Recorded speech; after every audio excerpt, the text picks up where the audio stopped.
This is Joe Reinhardt's ship. This is one of the planes that belongs in a class with Ski's plane and Busso's plane is, as far as immaculate workmanship, unbelievably good detailed work. My only criticism of it is silver kind of dies in the sky, but when you have this kind of workmanship, believe me, people notice. That's Joe Reinhardt from Ohio. Now here's an old photo. Now, you know, you've heard that there's 5 Goodyear blimps. Well, according to this photo, there's a candidate here for a 6th Goodyear blimp, the USS Windy. Photo from 1980. God, what a blimp. Now there's a photo. I think everybody that's watching these videos, I wish you guys all the luck in the world. This was my first concourse win, and my most memorable one too, and I really hope everybody that's watching these videos brings up their building and finishing and whatever, to the point where you'll have one of these trophies on the wall someday. It really is a special feeling to win the concourse. No, we're not going crazy. This is not a 6-engine stunt ship, but anyway, we're going to get on to the meat and potatoes here real soon.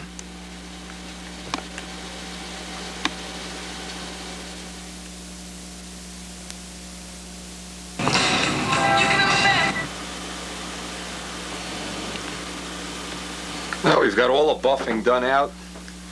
The mainframe is completely buffed. Everything's buffed. And it's really at this point in time, I guess, that, I don't know, I get a little emotional. This is kind of like the birth of a new baby, I guess. I should ask Midgley about birth of new babies. This is a point in time. The airplane is finished, and it's like a new member of the family has joined me. I always treat these guys like they're little people, or little special kids or something. And he's only about a day or two away from being born. We have to assemble him, and that's one of the next things we're going to do, is put the ray rudder on and the hinges and all the little detail work, get it bench trimmed. We'll try to get most of this on the video. But it's, if you think about it, you look back over my life anyway, I can really define my life in chapters as to which plane I was flying and which nats I went to and whatnot. So this is a new chapter, and in an old book, I guess is the right way to put it. And I got about an hour here left in the day. I'm going to try to get some of the little detail work done on this now anyway.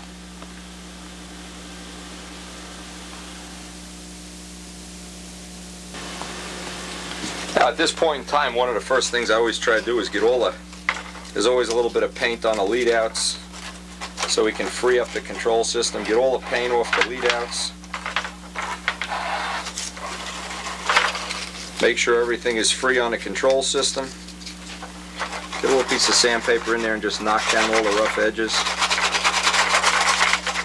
Might even want to get a touch-up brush down in there and touch up some of the spots where the paint is kind of in bad shape. We certainly haven't put the touch-up brushes away yet. This is kind of an important step in the life of a model too, is getting it ready to fly before that first flight. Getting all the little things pinned in place and balanced. And we'll try to do as much of it as we can on the video. Now, there always seems to be a little bit of paint right up in here by the horn. Clean that out. I want to take a razor blade. Now there's of course clear on this on the horn. Before we try to force the flaps on into position, scrape off some of this clear. Get rid of this.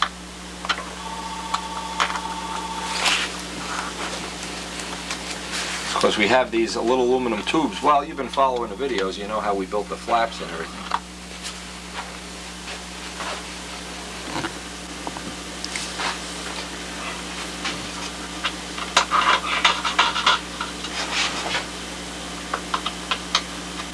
That's a good idea to clean these horns up real good, because you wouldn't want to have right now, and I've had it happen to me, is to push the flap on it and not be able to get it off easily and nice and smoothly. No, I take a little extra time here and just clean off the skin of lacquer and paint or dope or whatever's on there.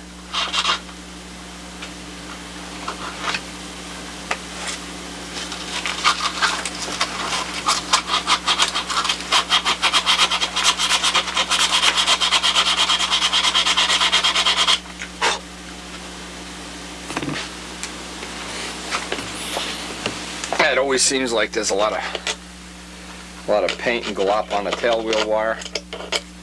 We'll obviously scrape some of this off with a scalpel. Get the wires cleaned up. We'll make up the tail wheel assembly, get this all ground up.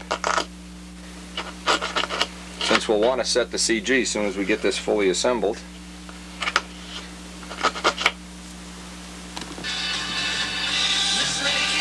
Okay, you got the tail wheel soldered up. Another thing too, this is a good time because when you solder this with Stay-Brite, of course you have to deflux it. And then right away put some either WD-40 or some chain lube on it so the wheel doesn't freeze up. If you put the plane aside for a while, sometime the tail wheel just binds right up. Now we're ready to glue the rudder on. We have to make up some hinges. The ones we've been using all through the airplane construction have paint on them, so we're just going to put them aside for dummy hinges. And I'll take these now, just show how much I've cut off of these.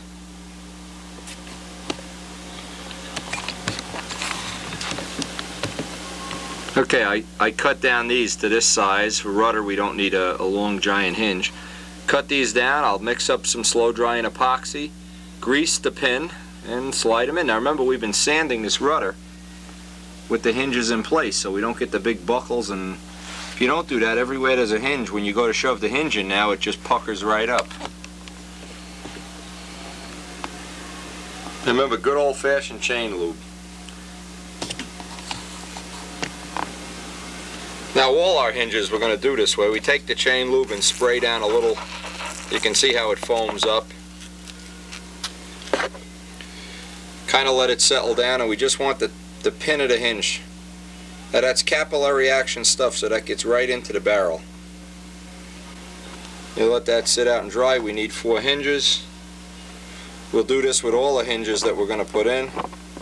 Now normally, the ones that are going to go in the wing and tail, we're going to etch. We're going to roughen up the part that's going to go into the wing. These little rudder hinges, there's no strain at all on them. 4 hinges is plenty. So we're just going to glue these right in. I'll chop them down to get some of the weight off. We need 4. Then I'll cut them down. Just take a scissor and cut them.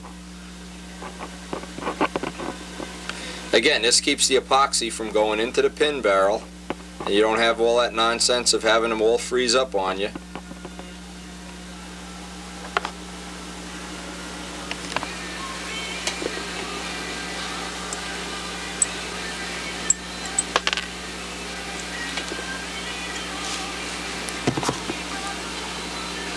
I don't remember if I mentioned, this chain lube is a capillary material, so by now it's gotten into the pins. And I want to just make sure each hinge has plenty of grease, oil, whatever, in by the pin before I start epoxying these hinges in place, because if I epoxy the pin shut, I'm screwed. I have that little tool I think we showed earlier on in the video. It's just a broken X-Acto blade with some etchings. Let's see if we can get the etchings in it. Just some scratches so it'll push the epoxy into the slots. Now just taking that little blade, shoving some epoxy down in each hinge pocket.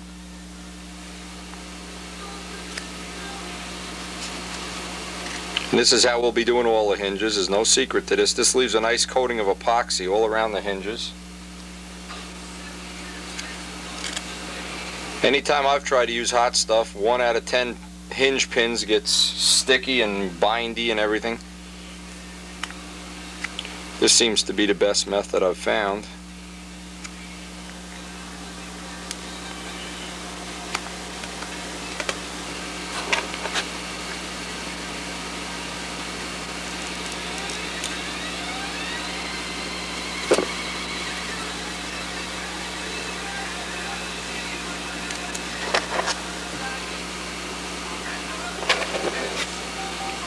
Now I'll do the same thing over at the fuselage and just push it right in place.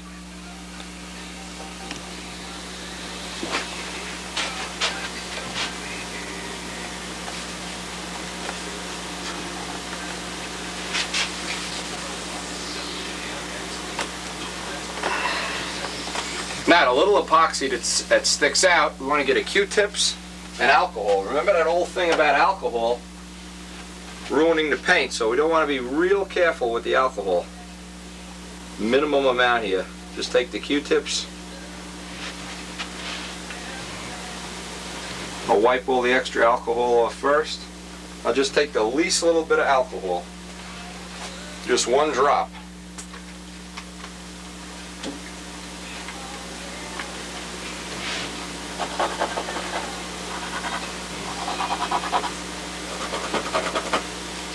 Wipe it right off, or it'll definitely hurt the paint. You'll have white areas. Now, before it even dries, I'm going to go over and get the M600 on a paper towel.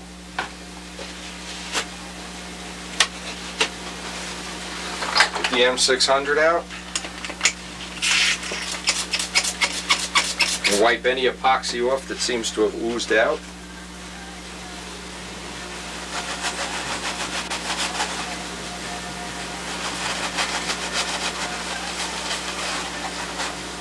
Now we have the little Ray Brother linkage on here, and of course we'll be adjusting that soon. I'll try to put a little basic little background information on the tape about the Ray Brother linkage. Another thing with the landing gear, now what we're going to do is finish the second ship and then make all the landing gear up, all the wheel pants and all the landing gear, probably on one tape at some time in the future. What we're going to do is try to assemble this plane, at least that's the plan right now. Assemble the plane and then start the gold guy, try to get him up to the point where this one is, and then we'll do all the wheel pants and all the landing gear legs all at once.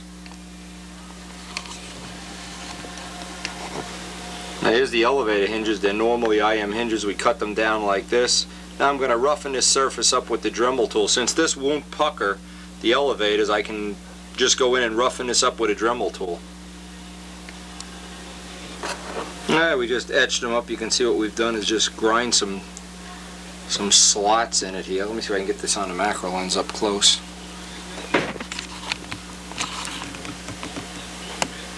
You can see the little channels of grinding. Oh, I did that with a parting wheel, by the way. That'll just give the epoxy a little bit of a tooth. Alright, I'm just going to repeat just what I did on the rudder on the elevators. Get the elevators on. That's probably the last thing I can do today.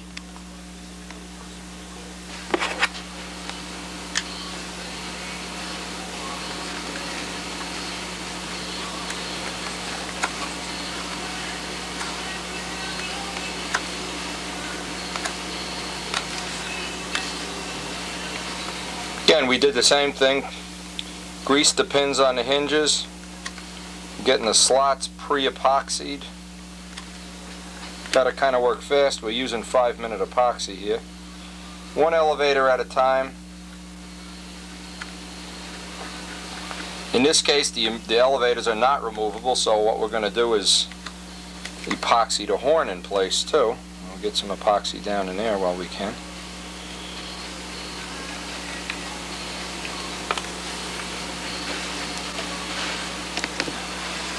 Okay, now while that epoxy is in its final state of cure, I'll just sit here and work the lead outs a little bit.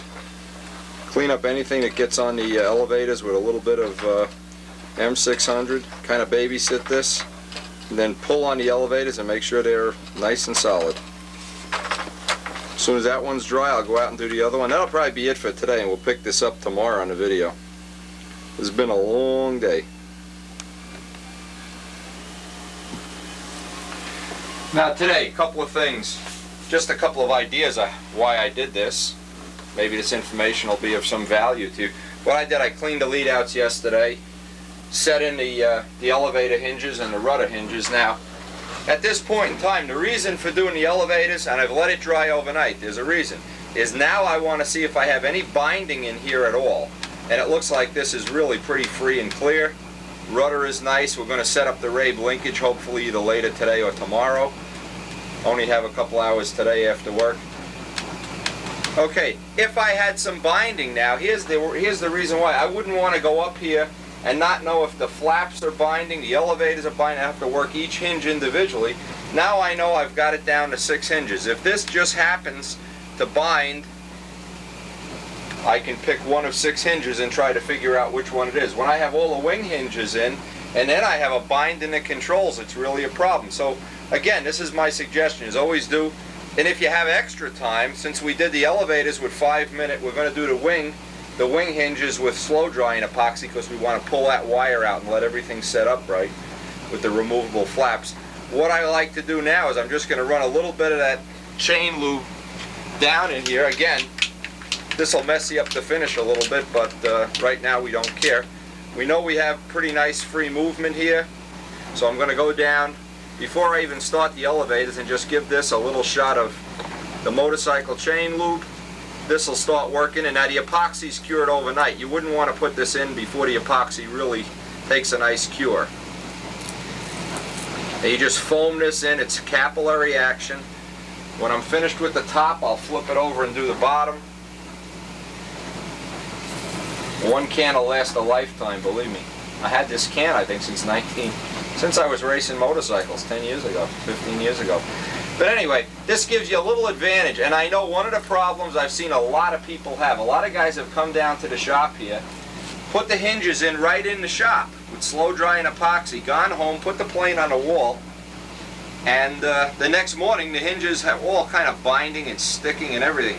So really, choice one is, if you have all the choices in the world, you get up early in the morning, do the elevators first with 5 minute, do the flaps with slow drying. Once you're sure the elevators aren't binding up, and if they do bind up, the way you can get at it sometimes is just by working the controls nice and easy, getting a razor blade down in there, taking some WD-40 in there. And I especially want this. We're going to do a little chart on how a rave rudder linkage works right on this video, I hope, if I have time, either later today or tomorrow. I'll get into doing that little chart. An awful lot of people are not familiar with how a rave rudder works. And what I'll do is just spend a minute or so, let that capillary action work in there. Believe me when I tell you, every single top-level pilot flyer, if you go over and work his controls, they work like butter. And we especially on these, we want them to work real smooth, because we're going to tape the hinge lines before we even fly the plane with the Pro Stunt hinge line tape. If you don't want to use the hinge line tape, you can use Scotch tape, any kind of packaging tape. Just make sure, do a little test that you can get it off. Now when I'm happy that that's nice and free, what I'll do now is just go get a couple of Q-tips. And again, just show this once on a video. You can do this once the epoxy's set up. Get in there with the Q-tips, throw the Q-tips out. This will leave a nice coat. Nice coat of grease right where you need it. We can go on and do the elevators now. The free controls, but I have seen so many planes, I can't even think of any in particular, that weren't good performers. And what I'd do is go home, get out the WD-40, get out the chain lube, work the controls. And what I did one time on, I won't mention this guy's name because he'll get annoyed if I say who it is, had a plane that wouldn't track in level flight well. It flew well, but it wouldn't track in level flight. And he was blaming that was the lines sticking in the solids and all kind of nonsense.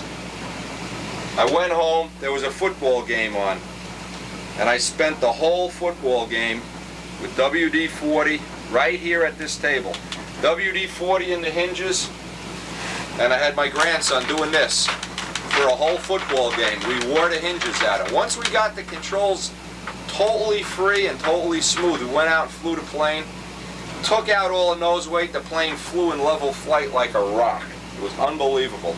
And from that day on, I realized the value of having the controls super smooth and super smooth. Not even smooth, just super smooth. And what happens typically, a plane will get 500, 600, 800 flights on it. All of a sudden it starts flying like you can't believe. And what usually it is you get a little bit of play in the controls, and everything kind of frees up nice and easy and smooth. And all of a sudden the plane flies a whole lot better than on those initial first flights where everything was binding up a little bit. So it's an important concept. Because we have 1/8" horns, these controls are rock solid. We don't have any play. You never have to worry like when you have 3 30-second horns. You wipe the plane off and then all of a sudden the thing's out of trim. This should be set now for the life of the plane. We were real careful lining it up. If you go backspace into the set of videos, you'll see. Took a lot of time. We have a removable bushing here. So we have a lot of choices as far as control input goes. And the the best choice of all is if we don't like the way it flies, we'll pull the flaps right off and make new flaps just by pulling out a wire. So that's a nice handy feature. Okay, having said that, we're going to get into, now this will be slow drying epoxy. I have to assemble all the hinges on a wire. Get that out of the way. Assemble all the hinges on a wire. Do a test to make sure that everything fits real nice. I want to lighten up the hinges, put the scratches in so that the epoxy gets a good grip. And we'll get into getting this will be slow drying epoxy so we can really play. Once it starts to set, everything is real nice, we can pull out the wire. I'll put a little oil on the wire before I put it in there. And everything should be set right in place so we can let it dry overnight.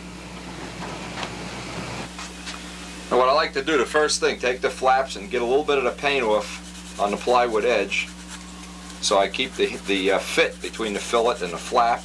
Also, this lets me identify, since we made these flaps, and I mean, I think these flaps are about as mirror image as you can make anything. Even the hinge pockets are the same. You probably could switch flaps if you wanted to. They are really close and exactly the same. But anyway, I did mark one as the inner flap. That's that one. I want to do a little test fit, make sure I have enough clearance on the horn. Make sure all the hinges fit right now. Remember, I broke these hinges down. I dyed them with Rit dye earlier on in the video set. So now I'm sitting here, I just have to lighten them up, and let's see how many I have. 1, 2, 3, 4. I need to do 8 hinges. I need to do 16 pieces. 1. And I have to marry them up since there's a male and a female of each. I'll do this off camera. Save some time. Now, it's been a couple of days. The paint is still gassing off a little bit every day, but I got the basic weight here. We put on just about 3 1/8 ounces of clear.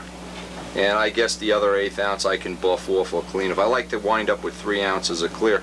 One of the things though is the refinish job I had to do on the flaps. The blue didn't exactly match. I had to go back and put some more blue on and some more clear.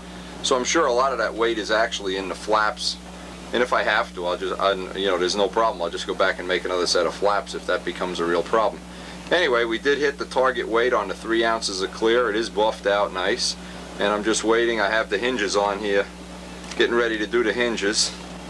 I'll try to get that finished today, get the hinges on, let that sit overnight, and get all the binds out. But 3 ounces of clear is what we were shooting for. We wound up at 3 1/8, so I think we're still under the target weight here.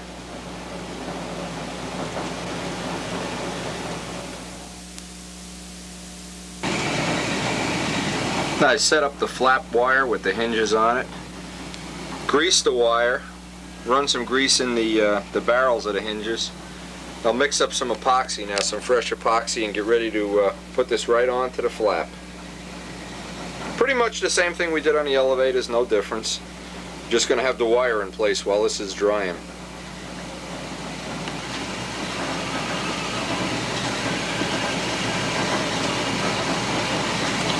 Just working the epoxy down into the hinge pockets.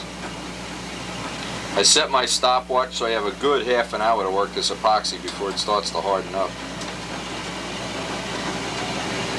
We'll just work one hinge at a time, put some epoxy on the hinges and work this all in. I like to get plenty down in there with that little tool that I showed on the video.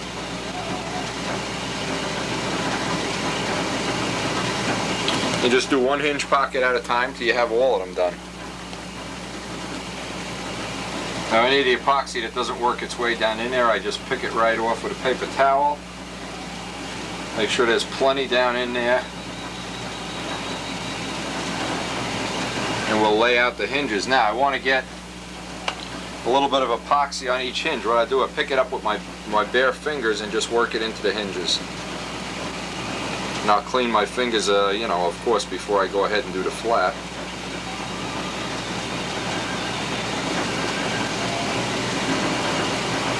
And while this epoxy's setting up, any of the little spots, I'll get some M600, some compound, clean up any little fingerprints or whatever that's on there. Now before I go any further, I'm going to clean my fingers with alcohol so I don't get any big spots on there.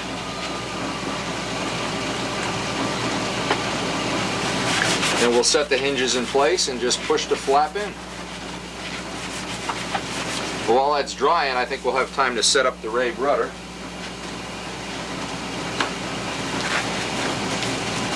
Again, this takes a little babysitting. You kind of have to babysit while this is drying. Keep the epoxy so you know how dry it is. Usually have about a half-hour working time. I get the first one in up at the root.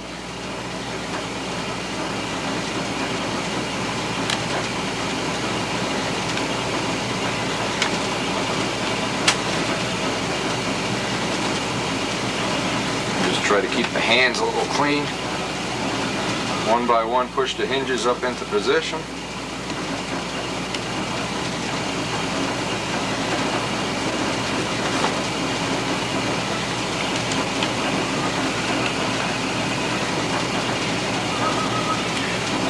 Now, because we have the wire greased and I have this little handle on it, I can kind of spin this, work some grease into the pin of the hinge before we even put it in. And as I'm babysitting it, I can just keep spinning this, and it'll keep the epoxy from settling in on the wire. Straighten out all the hinges, and I'm pretty much ready to put it in. Put it in position.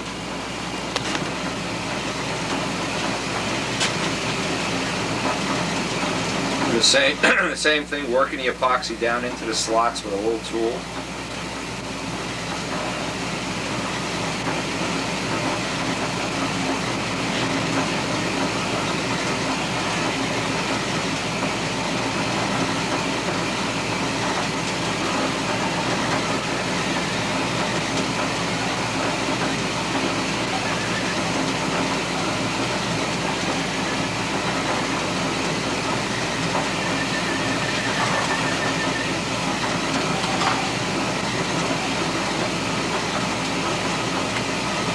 Now in this case we're not putting any on the horn, of course, because we want to be able to just pull the flap right off.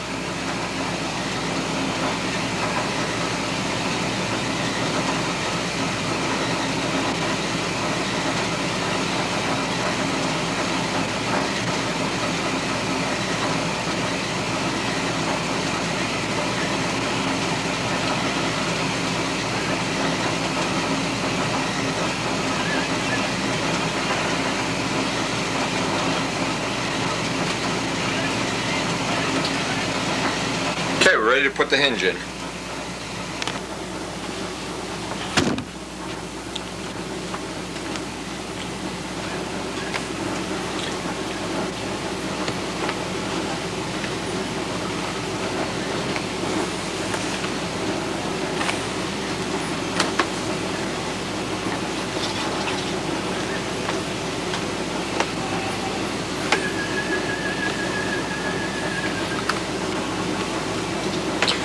Okay, we want to get a little Q-tips and alcohol here. Clean out the little extra epoxy in there.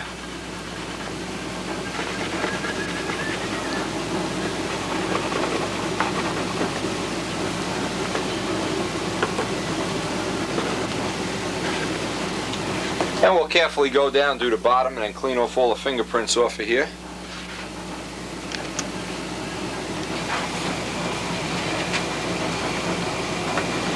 Just keep taking Q-tips, get that extra epoxy out of there. Make sure you spin that wire, no binding at all. It gets a little bit of M600 here,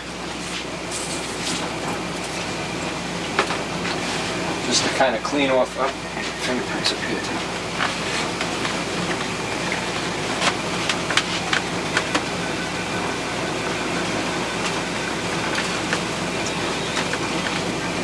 I always keep my stopwatch going so I know how much extra time I have.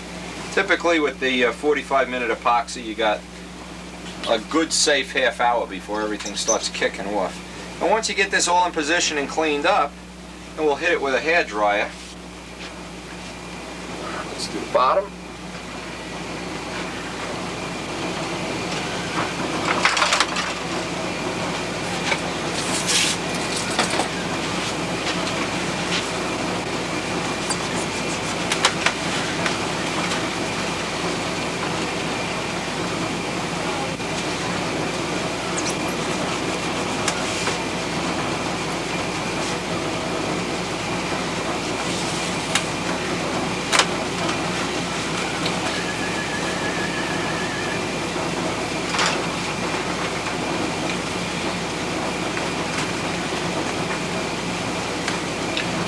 Okay, spin the wire again.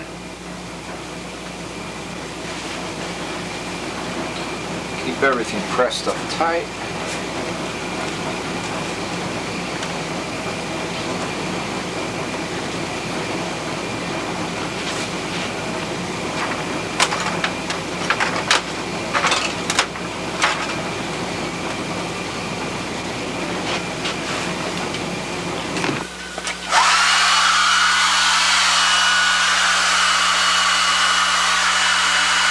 Now the heat lets the epoxy thin out and run into position.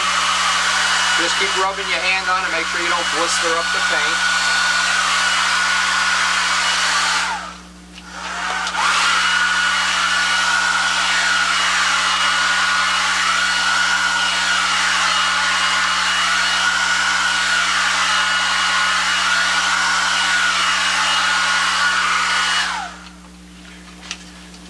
Now any epoxy that oozes out, and you can generally see it,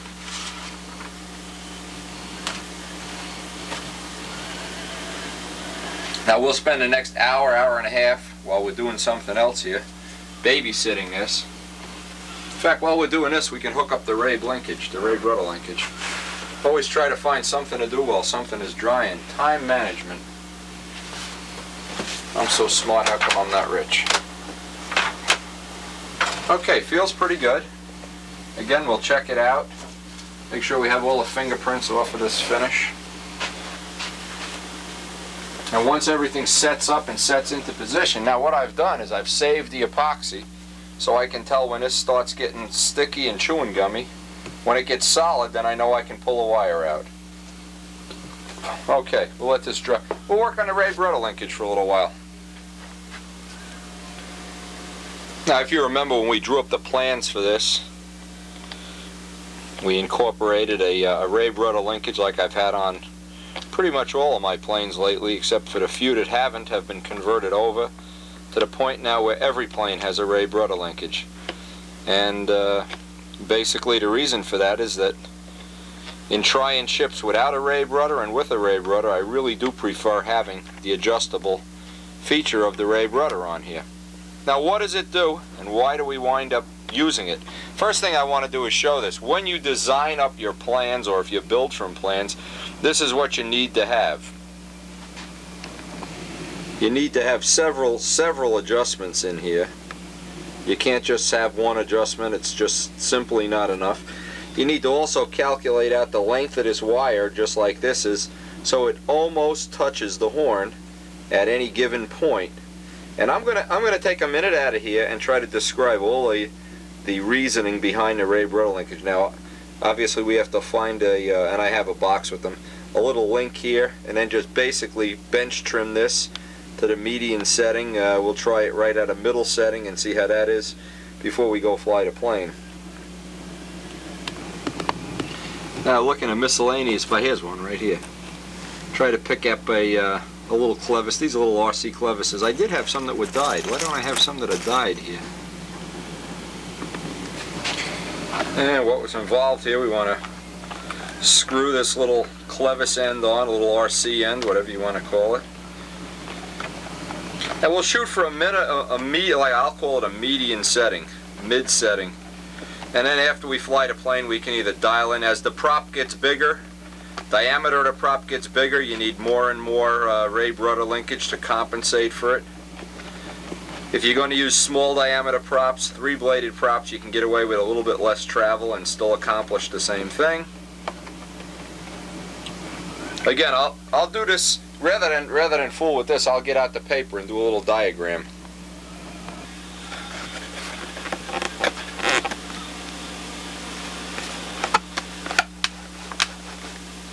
Now I'm looking straight down. I have about 2 degrees offset at neutral.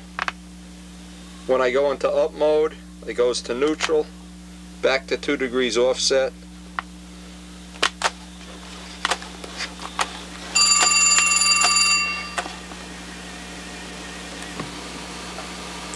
Now the Red Baron has roughly the same amount of travel. Of course the green one has the same amount of travel, and the Griffin has the same amount just rough.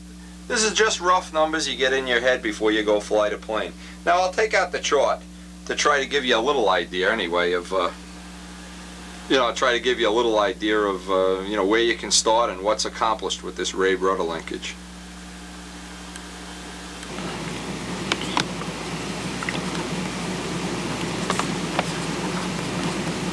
Now, for lack of a better word, this is what it's called. It's also called a wiggly rudder. Same thing.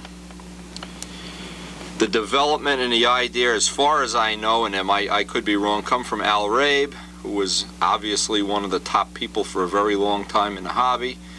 And this, I would credit him with this, you know, invention, if that's the right word.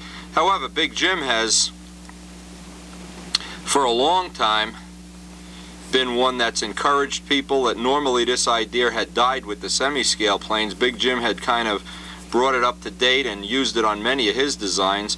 And what it is if you haven't seen the earlier videos, I'll only take a minute here, is a little inset. This would where the horn would be. This would be as close to the horn as possible. This dimension here can vary, but it should be about a, you know, oh Jesus, 1/8 of an inch, maybe 3/16. I don't think it's super critical, but usually it's at the high point of the elevator side. There's a rod that comes out, has some threaded arm on it, and you need to know where that is. That goes into a rudder horn, and the rudder horn should have 3 or 4 variable adjustments on it.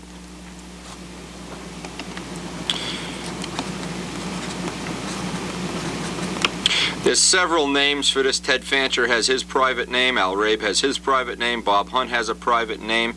In fact, Bob's thing was spiral airflow.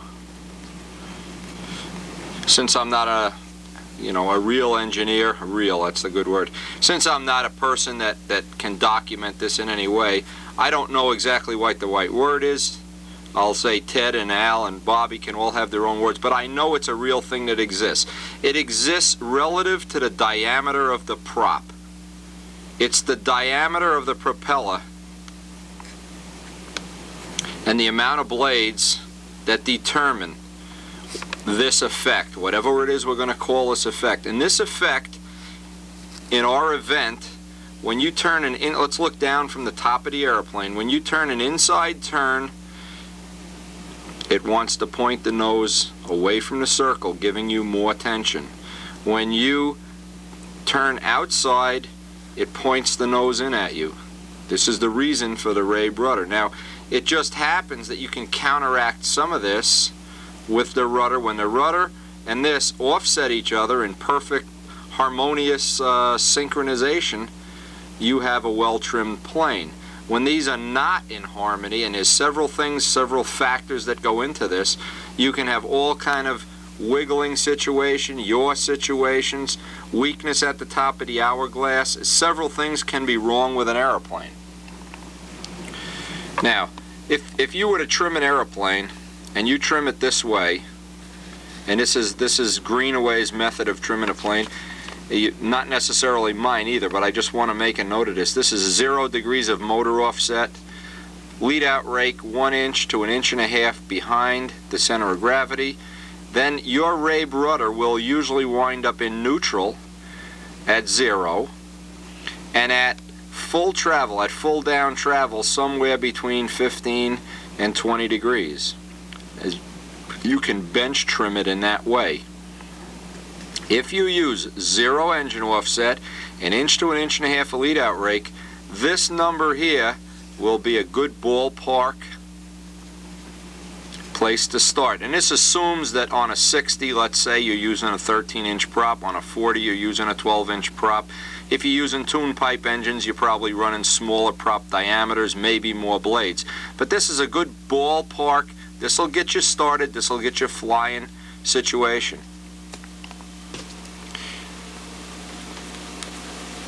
Now, as you increase diameter or blades or the weight of the prop, when you increase that inertia, that gyroscopic effect, any increase in this is going to mean an increase in travel. That's the reason you have the little horn with several holes. When you want to increase the travel, you just move over one hole. And obviously a lot of this is seat of the pants. I don't think you can program a computer to go out, even if you're, been doing this as long as I have. You set it for like a ballpark, and I just gave what I thought was a ballpark number, and then you adjust it. If you go down, say for instance, from a 13-inch prop, and you drop down to a 12-inch prop, let's just make a number up. Now, as you go down, you can use less travel. Okay, if you go the other way, and let's assume the plane is in good trim, and you have an 11-inch prop, and you go up to a 12-inch prop, just to make numbers up, well, you're going to need more travel. Let's make another assumption. You have a wood prop. It weighs 3/4 of an ounce. You go to a carbon prop. It weighs 1.5 ounces, just typical numbers. Okay? As you go to carbon, you need more. If you go to wood, you need less. So you adjust the travel that you're going to use. This is one factor of many, by the way. This is not the only factor. But if you just get these factors down pat, and you can pretty much ballpark trim and then go fine-tune it. And if you have trouble fine-tuning it, find some super expert in your area and ask for his help.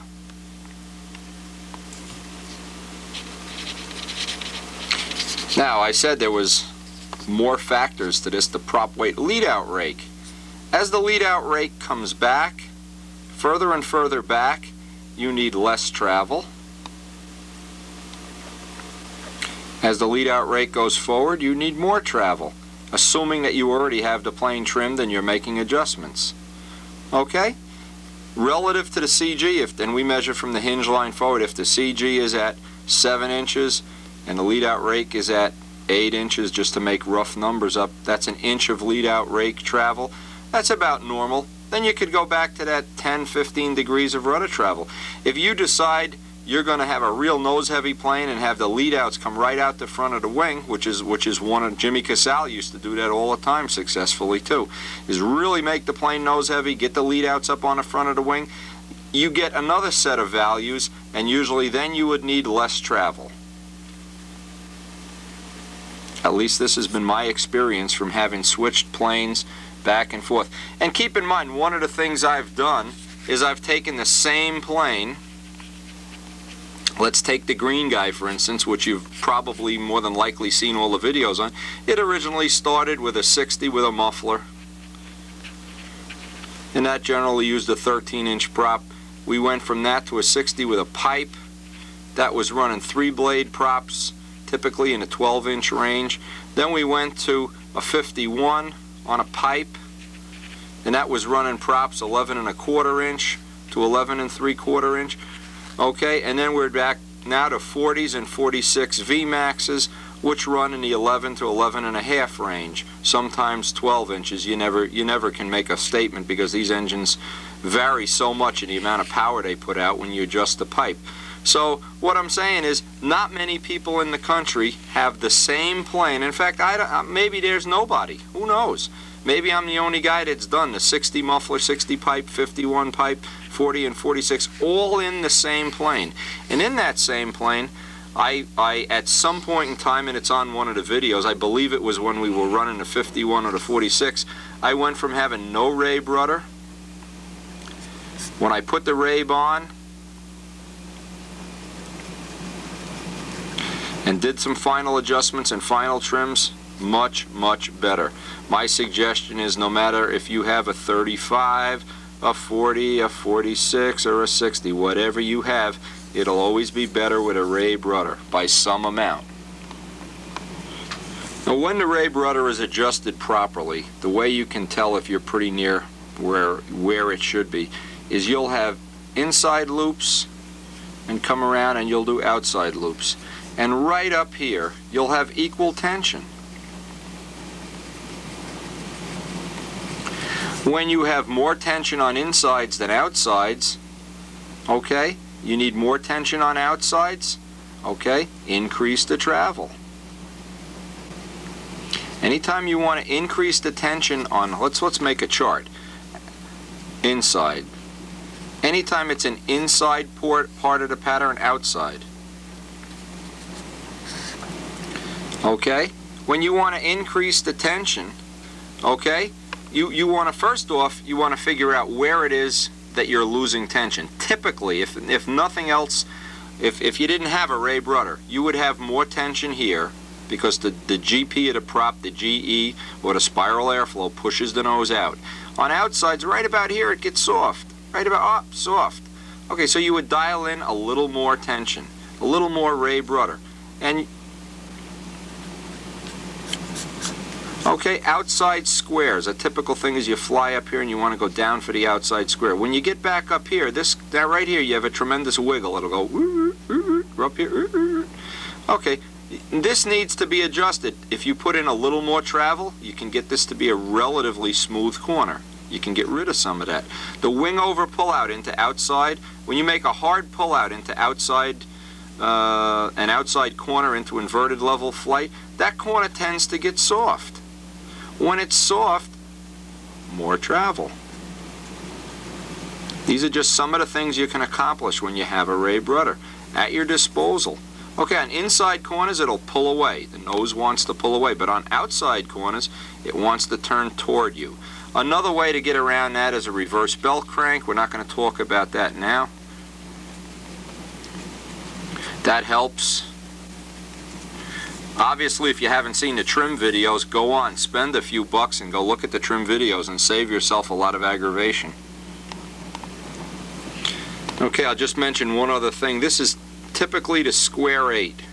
Right here is where you'll need to adjust it.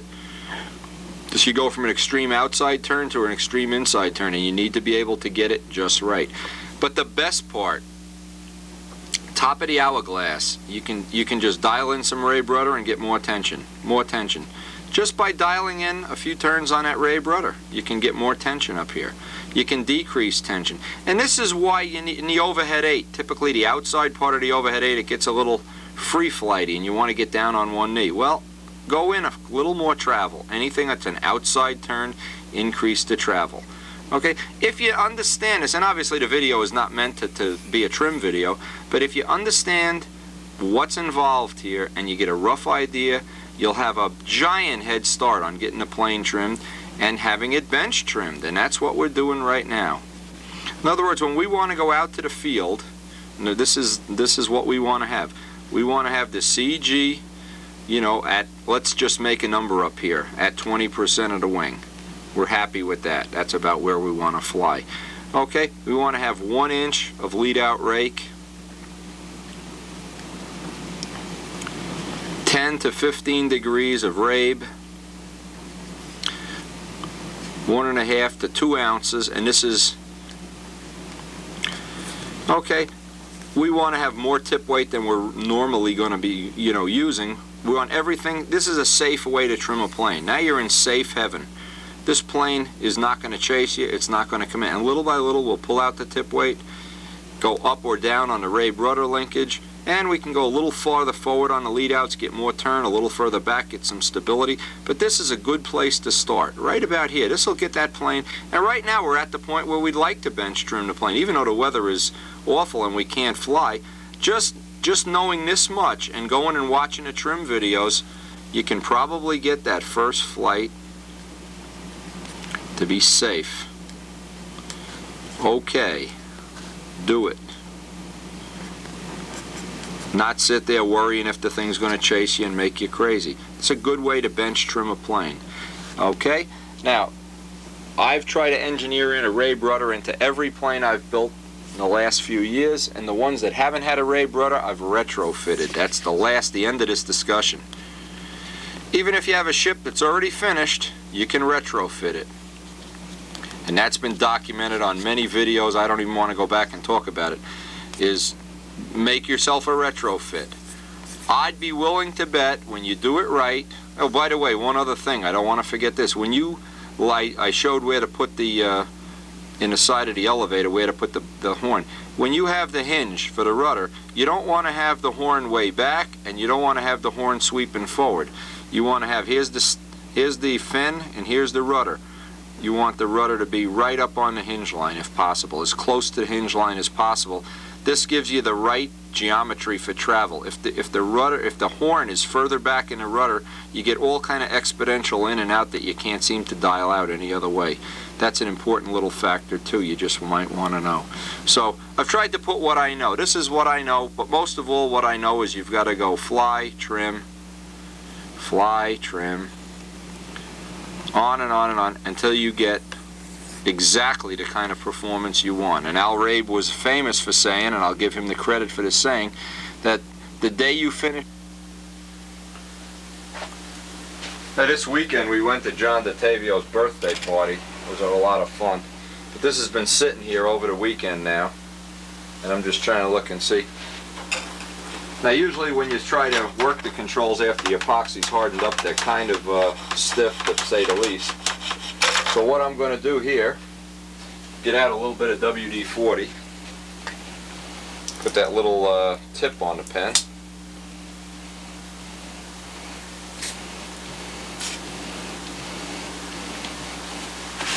Just shoot a little WD down into each hinge pocket. Just a little bit here is plenty. Now step one, we'll try to pull a wire out just by twisting it a little bit. Now if it doesn't come out, then the second choice is hook it up to an electric drill and spin it out. At this point in time, the epoxy's been drying long enough. We really can do all the hinges. And then we'll get a true reading here.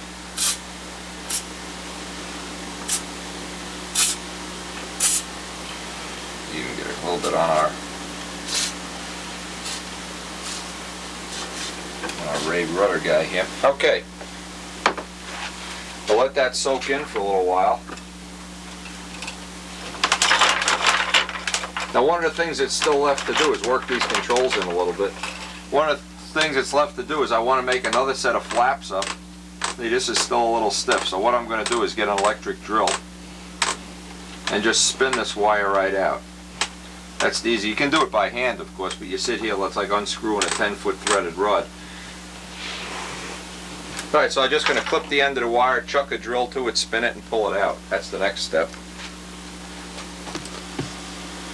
Now one of the objects of making removable flaps is I want to make a pair of flaps that's just straight 1/4-inch sheet. These are really 3/8 at the root. I want to make a set of 1/4-inch solid wood flaps so I can use these to experiment. The thinner flaps usually give you different turn characteristics. In effect, it makes it, and I'll explain this on a video, it makes it less or more than a 1-to-1 ratio, and this will be like a way of fine-tuning in the final control. We're going to try to make that up later this week.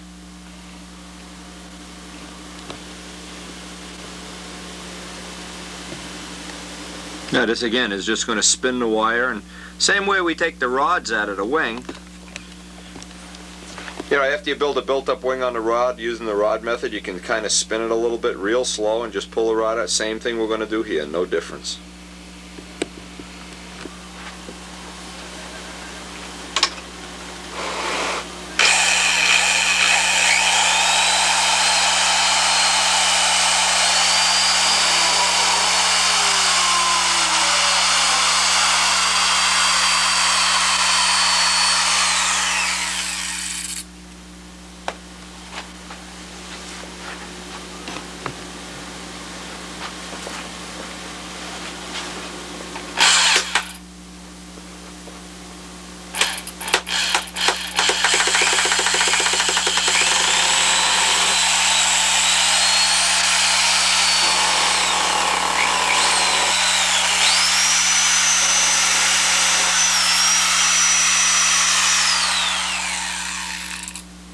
It's a nice little trick on getting a wire out, getting rods out, or whatever. Put some WD on it, spin it, let the drill do the work. Obviously when we replace the flaps, we're going to make the 1/4-inch flaps up this week. When we replace the flaps, we'll have another set of hinges in there, and we'll have to do the same thing over and over again. So anyway, what that allows us to do now, just pull the flaps right off the plane. Wipe the extra WD off, and we're not going to make them up right now, but Later on this week, one of the things on our list of things to do to finish this plane is going to be to make up a set of solid wood 1/4 inch flaps. Then we'll have an extra trim factor. By having the thin flaps, we'll have an extra trim factor. We can use that as a fine tuning to get the level flight exactly the way we want it, or the turn characteristics.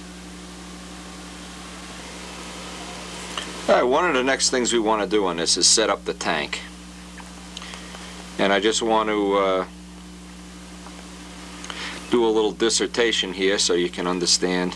If you have the motor mounts, and we'll assume that the plane is on its back here. Let's kind of draw this up.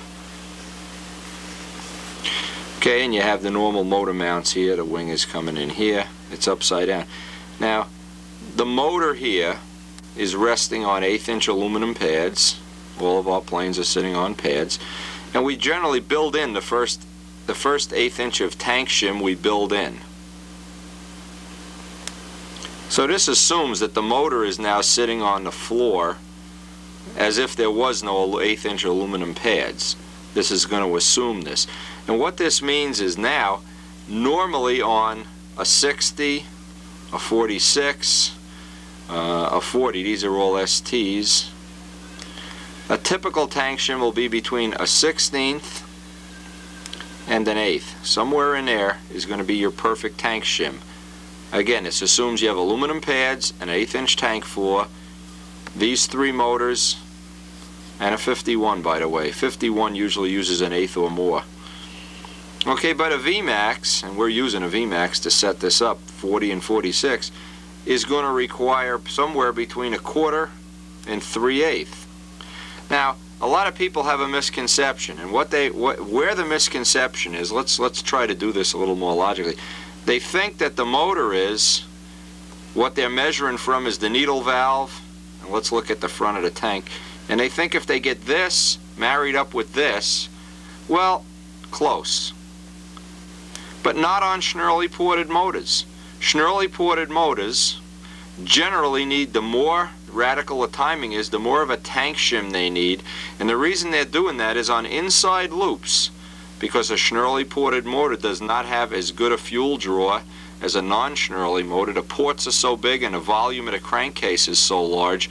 What happens is that on inside maneuvers they want to go rich. It's forcing the fuel back down, okay, into the, I got this upside down, it's forcing it down onto the glow plug, and because there's not good suction, the fuel tends to wind up in the head of the motor. On outside maneuvers, it pulls the fuel away from the head of the motor, and on outsides they go lean. So to compensate for this to some degree, you need more tank shim. Schnurly motors, more shim. General rule. Okay? Well, just sufficient to say that each ship has to be shimmed individually, and that's just a good place to start. Okay, the other thing, a lot of people, and I'll draw this up, a lot of people ask, this is the ship on its back, we have the mounts here, and the tank is sitting here, and the tank will have all the little stubby vents sticking out the front. Okay, and we're going to put the vents have to be higher, again the plane is on its back, higher than the tank, facing forward into the airstream, and the overflow can come out the bottom, and we'll connect these with rubber tubing. Now what that means is no vibration gets into the vent. The tank is totally isolated. It's shimmed, and the tank vents are not doing, in the old days this is what happened. You had tanks and guys would put the vents out the side of the tank like this, like a big tuning fork. This tuning fork would resonate into the tank, foam the fuel, and usually right around here is where you would get a leak, or eventually a crack, or the good old self-destruct. So almost everybody, I don't know if anybody still does this, nobody that I know still does this. Everybody builds the vents in. Now let's put the plane right side up. Plane is right side up. Let's just make it so it's easy to figure this out. And the tank is here, you've got it shimmed properly. This vent here wants to be higher than the tank. The reason is you don't want this to siphon out, and your overflow is down here. You don't want to have this vent. I've had ships where the vents all come out the bottom, and what happens, then you have to route the tubing up around the motor and back down, or else you get siphoning. Anybody doesn't know what siphoning is, just go flush a toilet and you'll see siphoning in action. But anyway, the one vent, I'll make a little exploded diagram of this. If this was, we really ought to make this a little more detailed. If this was the tank and it's in proper shim, the front view of the tank is going to look like this. There'll be a fuel pickup, a uniflow pipe, or else no uniflow pipe, and there'll be an overflow vent. Typically the overflow vent will come out the bottom. Okay, this is the pickup, uniflow, if you're going to use it, and of course if it's pipe pressure or muffler pressure, it doesn't matter. And this is the overflow.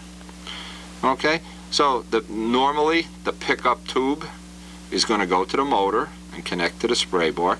The uniflow vent is going to go up here, and again, this must be higher. It's on the inside of the circle and facing into the airstream, and then we'll connect that with a piece of tubing inside the plane. And the overflow, if it comes out the bottom or the front, we're just going to run a little piece of tubing out the bottom of the plane, solder a washer onto it, and cap it off after the tank is filled. Okay, this is the way all of the ships that I have are set up, pretty much in some variation of that system. And what I typically do is I set the tank up and maybe go 10-15 flights, cleaning the filter every few flights when a tank is new, and then I run no filter. The motor run is a little bit better, the motor brake is a little bit better without a filter. If you use a crap trap, and some people like to use a crap trap, there's a heavy screen and a fine screen. The copper screen. Take the copper out and just use this screen. That's a much better choice. What happens, this copper screen is so fine that any of the little filaments that come in castor oil, when castor oil gets old, clog this screen up and you wind up getting a lean run. If you take the copper out, this is a crap trap, the filter works much better. But ultimately you want to wind up with no filter. Once the tank is clean, filter the fuel going in, you wind up with the copper out if you're going to use a filter, or best yet, no filter. Okay, so we're going to go and try to set the plane up using this as our guideline. We'll flip the plane over on its back and start setting up the tank and the tank vents.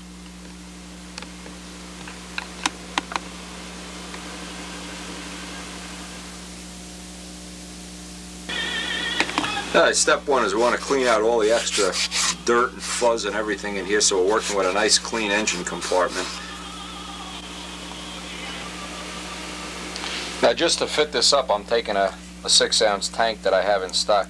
This is important, is get all the edges on the vents radiused off real nice. Now, I've used tanks made by Big Jim that have a baffle, tanks made by Woody Midgley that don't have a baffle, they have his custom baffle. I've used unbaffled tanks, I've used uniflow, non-uniflow, taffender tanks. There's any number of motor characteristics you can get. It would take a whole tape to get into tanks. The purpose of this is just not to tell you everything there is to know about tanks. We'll be making up a tank video real soon. But just how to get the tank installed in a plane so that you get the vents about as accurate and close as you can. You don't have a vibration problem. Just try to clean the razor edges of these vents off until they're nice and radiused.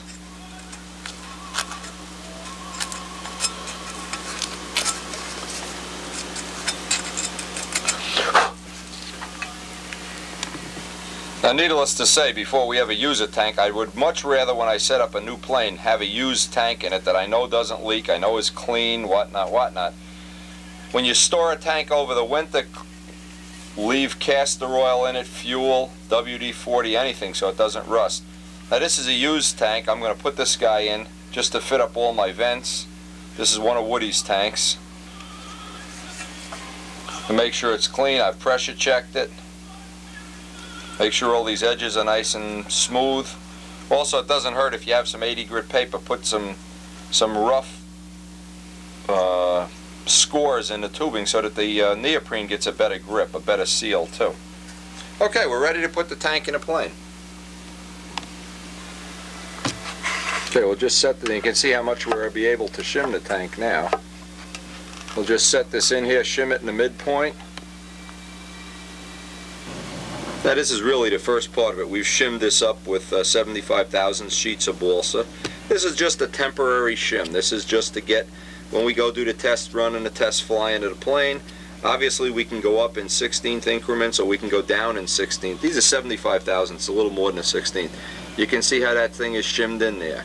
Now, because it's a VMAX pipe engine, you need to make some allowance for where the header is going to come down.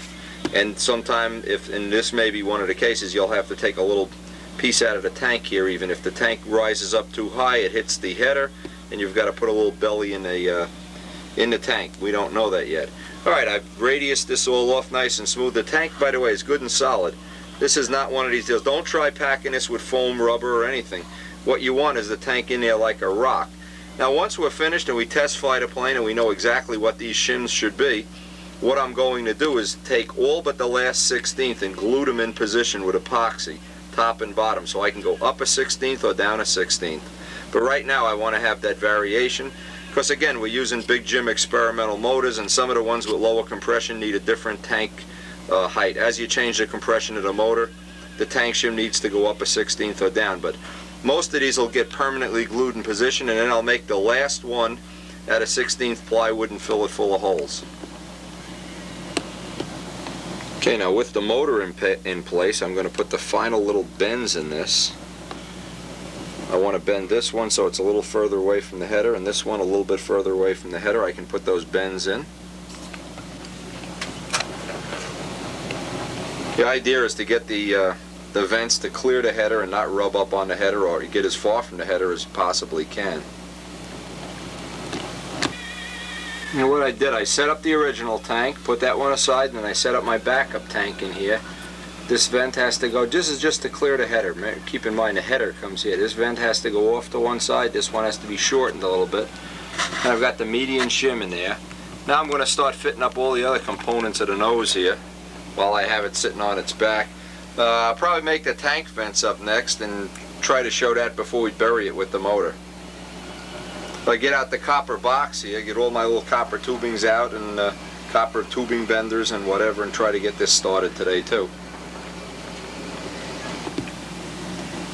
Now remember, we made the bottom of the fuselage out of, this is 1/8 inch light ply, or plywood. Plywood is even better. And we marked it off with an ice pick. We want to get that, or this will be the overflow vent, we want to get that as close to the side of the fuselage as possible, leave plenty of clearance for the header. So I'll go make up a piece of tubing, solder a washer to it, and epoxy it in place.